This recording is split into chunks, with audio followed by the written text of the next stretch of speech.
இன்று என்னுடைய சீதையோடு இந்த ராமனும் பூமிக்குள் புதையப் போகிறான்.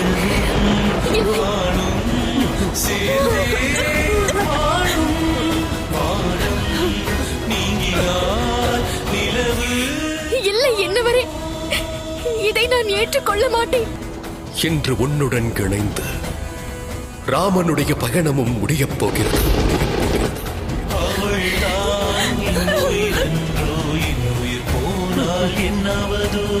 காதல் கொண்ட உள்ளம் உள்ளம் பிரிவின் வலியை தான்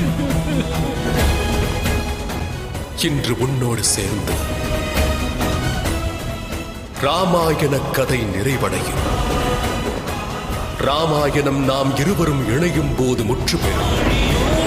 நதியின் சங்கமம், மண்ணோடு மழையின் சங்கமம், காதல் நெஞ்சினில் அன்பின் சங்கமம், ராமன் நெஞ்சினில் சீதை சங்கமம்.